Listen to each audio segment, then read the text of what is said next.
صحابہ کرام کے بعد جو دور ائمہ اعظام کا دور آتا ہے تو امام اعظم حضرت امام ابو حنیفہ رحمۃ اللہ علیہ کے بارے میں بھی آتا ہے کہ آپ بہت بڑے تاجر تھے اور آپ کی باقاعدہ بڑی بڑی مارکیٹیں تھیں. مارکیٹ کا تصور بھی آپ نے پیش کیا کہ کپڑے کی پوری مارکیٹیں آپ کی تھی جس میں ہر دکان میں مختلف نوعیت کے کپڑے ملا کرتے تھے.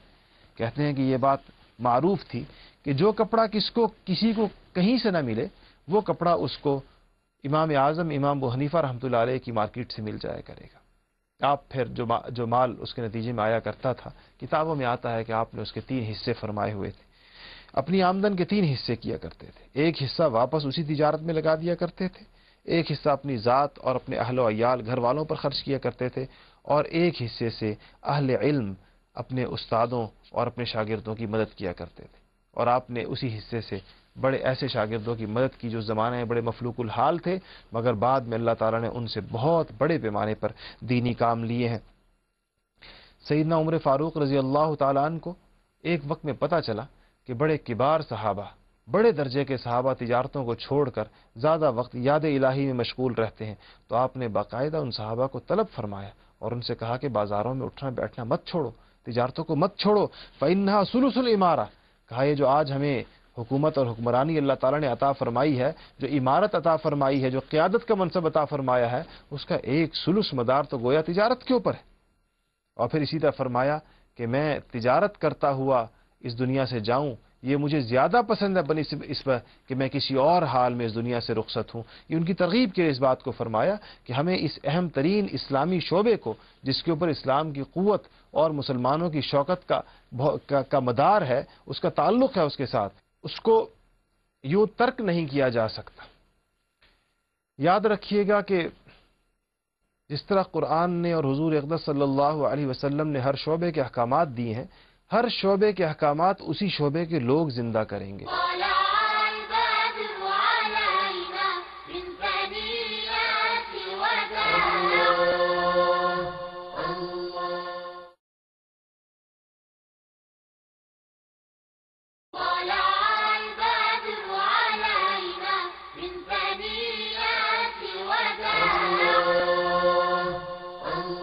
تجارت کے احکامات تاجر زندہ کریں گے, زراعت کے احکامات کسان اور زمیندار زندہ کریں گے, اور تعلیم کے احکامات معلم مدرس اور استاد زندہ کرے گا.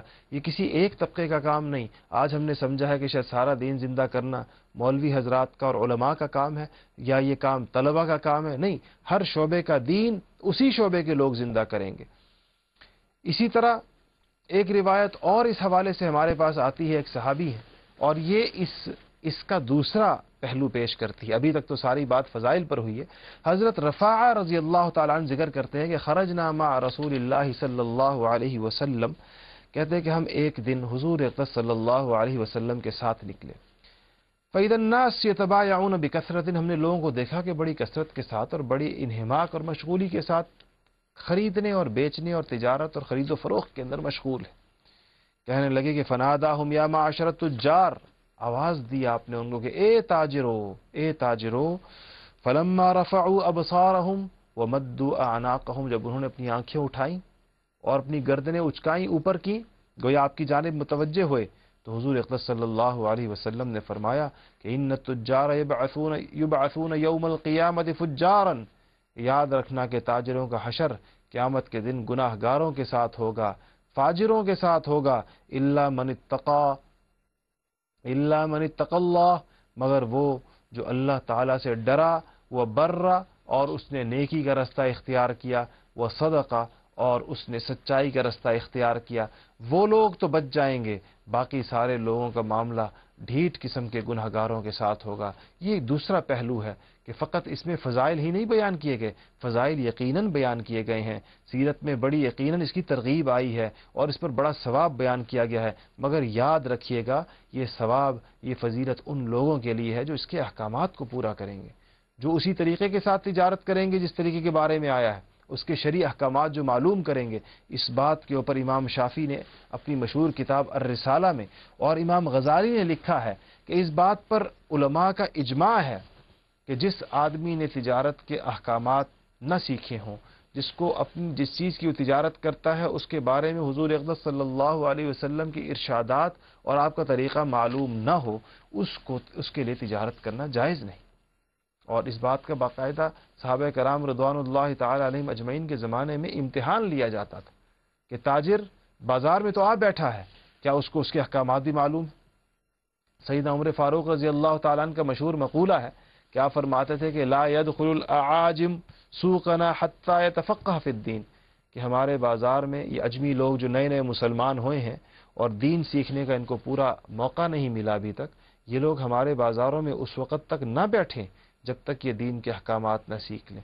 دین کے احکامات سیکھ کر یہ بازاروں میں بیٹھیں، اور اگر دین کے احکامات سیکھے بغیر بیٹھیں گے تو تجارت کے احکامات کو پامال کریں گے، اور اس کے نتیجے میں ان کے منافع ناجائز ہو جائیں گے، ان کی کمائیاں ناجائز ہو جائیں گی۔ اسی طرح امام مالک رحمۃ اللہ علیہ، جو امام دار الہجرہ کہلاتے ہیں مدینہ منورہ کے، اور ایک امت مسلمہ کا ایک بہت بڑا طبقہ ہے جو ان کی پیروی اور ان کی اتباع کرتا ہے، وہ فرمایا کرتے تھے کہ جس تاجر نے تجارت کو اختیار کیا اور اس میں مشغول ہوا اور اس کے احکامات نہیں سیکھے، اس کا اسلامی طریقہ نہیں سیکھا، وہ مردود الشہادہ، یعنی اس کی گواہی معتبر نہیں۔ اتنی سخت بات ان کے بارے میں ارشاد فرمائی ہے۔ اسی طرح ایک اور معروف محدث ہیں، وہ فرماتے ہیں کہ میں نے وہ دور اسلامی بازاروں کا دیکھا ہے کہ جس دور میں باقاعدہ محتسب متعین تھے جو تاجروں کا امتحان لیا کرتے تھے اور دیکھا کرتے تھے کہ وہ کس حد تک تجارت کے احکامات پر عمل پیرا ہے۔ اور باقاعدہ یہ بات بھی ہماری اسلامی تاریخ کی کتابوں میں اور اولین صدیوں کے احوال میں اس کا تذکرہ آتا ہے کہ جب تجارتی قافلے روانہ ہوا کرتے تھے تو اس کے ساتھ باقاعدہ مفتی ہوتے تھے، یعنی تجارت کے قافلے میں جہاں تاجر موجود ہیں، اس کے اونٹ موجود ہیں اور ان کا مال موجود ہے، وہاں ان کے ساتھ علماء اور مفتیوں کی ایک جماعت بھی موجود ہے جو کہ رستے میں خرید و فروخت اور لینے دینے کے جو احکامات اور جو مسائل پیش آتے تھے اس کا حل ان لوگوں کو بتایا کرتے تھے۔ اور یہ بات بڑی آسان ہے، اپنی تجارتوں کو شریعت کی روشنی میں کرنا کوئی مشکل کام نہیں۔ آج ہمیں یہ ایک بات ذہن کے اندر ڈال دی گئی ہے کہ شاید زمانہ ایسا ہو گیا، ہم عام طور پہ کہتے ہیں زمانہ ایسا ہو گیا ہے کہ اس میں سچ بولنا مشکل ہے، زمانہ ایسا ہو گیا ہے اس میں ایمانداری مشکل ہے۔ یاد رکھیے یہ جملے بڑے سخت جملے ہیں، یہ نہیں کہنا، اس کا مطلب یہ ہے کہ اللہ تعالیٰ نے ہمیں ایسے کاموں کا حکم دے دیا جس پر ہم عمل نہیں کر سکتے، ایسا نہیں ہے۔ ہمیں جتنے احکامات دیے گئے ہیں جن پر عمل کرنا ہمارے لیے ضروری ہے ان کو ہمارے لیے آسان بنایا گیا۔ ہم نے خود اپنے لیے دشواریاں اور اپنے لیے مصیبتیں ڈھونڈی۔ اگر آج بھی ہم ان تجارتوں کے اوپر عمل کرنا شروع کر دیں، ہم ان احکامات پر عمل کرنا شروع کر دیں، تو نہ صرف یہ کہ ہماری تجارت آسان ہو جائے گی، ہماری تجارت ثواب کا باعث ہو جائے گی، ہماری کمائیاں حلال ہو جائیں گی، ہماری اپنی پوری زندگی پرسکون ہو جائے گی۔